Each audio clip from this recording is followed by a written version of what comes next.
Bonjour à tous, nous continuons notre retraite confinement 2020 et je vous suggère toujours de pouvoir prendre un petit papier, un crayon ou un carnet, plutôt le carnet retraite confinement 2020 parce que ainsi vous pourrez noter au fil de l'eau, au fil des jours, ces petites méditations, ces petites réflexions que je vous donne et qui n'ont d'autre but que de vous accompagner dans votre vie de prière, dans vos méditations des textes du jour, essayer d'irriguer, un peu comme la rosée du matin dont nous allons parler, votre vie de prière quotidienne. Mais je pense que c'est mieux de pouvoir marquer des petits points, parce que ça vous aidera après, effectivement, dans votre prière si vous voulez les utiliser. Aujourd'hui, je vais m'arrêter sur les deux textes principaux, la première et la deuxième lecture de la messe. Ils sont tous les deux très beaux et je pense qu'on peut les faire se répondre l'un l'autre. Je commence d'abord par le livre d'Osée, c'est au chapitre 14, versets 6 à 10, et je vous lis parce que c'est un petit bijou. Je serai, dit le Seigneur, pour Israël comme la rosée. Il fleurira comme le lys. Il étendra ses racines comme les arbres du Liban. Ses jeunes pousses vont grandir, sa parure sera comme celle de l'olivier, son parfum comme celui de la forêt du Liban. Ils reviendront s'asseoir à son ombre, ils feront revivre le froment, ils fleuriront comme la vigne, ils seront renommés comme le vin du Liban. Éphraïm, peux-tu me confondre avec les idoles ? C'est moi qui te réponds et qui te regarde. Je suis comme le cyprès toujours vert, c'est moi qui te donne ton fruit. Ce petit texte sublime, plein de poésie, plein d'images, fait suite à un appel du Seigneur à Israël pour qu'Israël revienne à lui. Un appel à la conversion. Et à la suite de cette conversion, il y a une promesse. Je serai pour Israël comme la rosée. Et sitôt que le Seigneur se déclare être pour Israël comme la rosée, il y a toute une floraison qui va jaillir. Vous avez vu que Israël va devenir va grandir comme un lys, que sa parure va être comme celle de l'olivier, que son parfum va être comme celui des forêts du Liban, qu'il va faire grandir ses racines, qu'il va déployer une renommée aussi qui sera comme celle du vin du Liban. Simplement parce qu'on a accueilli la parole de Dieu, simplement parce qu'on a laissé le Seigneur revenir dans notre cœur et qu'il s'est déposé en nous, qu'il s'est reposé en nous comme la rosée du matin.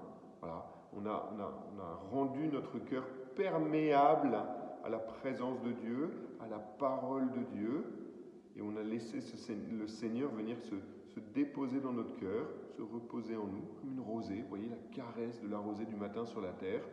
Et puis il y a cette fécondité, il y a cette floraison, il y a cette espèce d'éclat de tout notre être.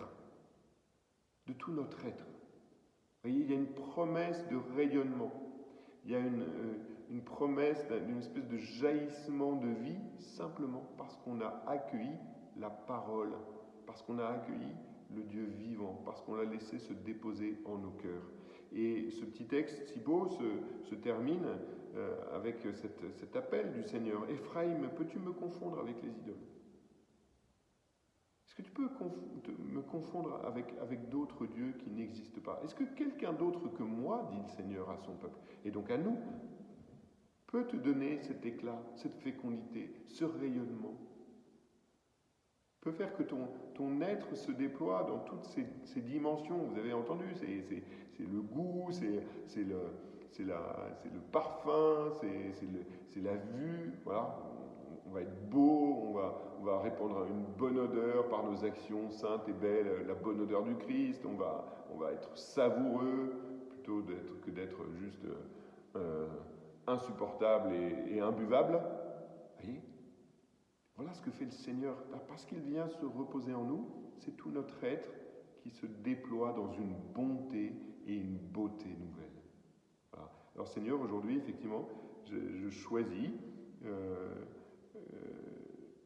le fait que tu es mon Dieu, que tu es l'unique.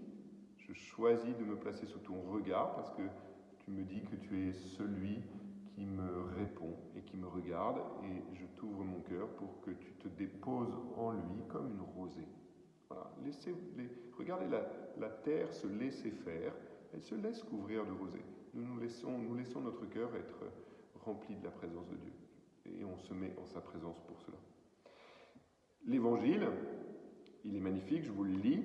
Évangile de Jésus-Christ selon saint Marc, chapitre 12, versets 28 à 34.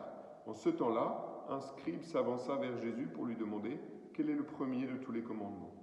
Jésus lui fit cette réponse « Voici le premier, écoute Israël, le Seigneur notre Dieu est l'unique Seigneur. Tu aimeras le Seigneur ton Dieu de tout ton cœur, de toute ton âme, de tout ton esprit, de toute ta force. Et voici le second, tu aimeras ton prochain comme toi-même. Il n'y a pas de commandement plus grand que cela. » Le scribe reprit, « Fort bien, maître, tu as dit vrai.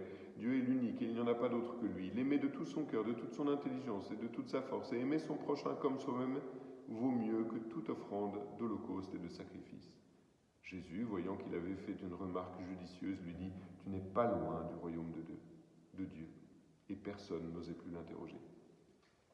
Texte magnifique, et qui évidemment est tellement beau à relier avec le premier texte. Vous avez vu que le Seigneur rappelle le premier commandement, « Écoute Israël », écoute, voilà, écoute le Seigneur pour qu'il soit cette rosée qui se dépose en ton cœur. Écoute la parole de Dieu qui est agissante, qui est efficace, qui produit ce qu'elle dit. Si tu écoutes la première lecture, tu verras qu'effectivement, elle va réaliser en toi ce qu'elle dit. Écoute Israël, le Seigneur, notre Dieu, est l'unique. Israël, comment peux-tu me confondre avec les idoles? Il n'y en a qu'un, il est unique, il est absolument unique. Notre Seigneur est unique, il n'y en a pas deux comme lui. Et tu l'aimeras du coup, de tout ton cœur, de toute ton âme, parce qu'il n'y a que lui qui te donne ton fruit. Il n'y a que lui qui peut te donner cet éclat que nous avons vu. Voilà. Donc aime-le de tout ton cœur, de toute ton âme, de toute ton intelligence et de toute ta force.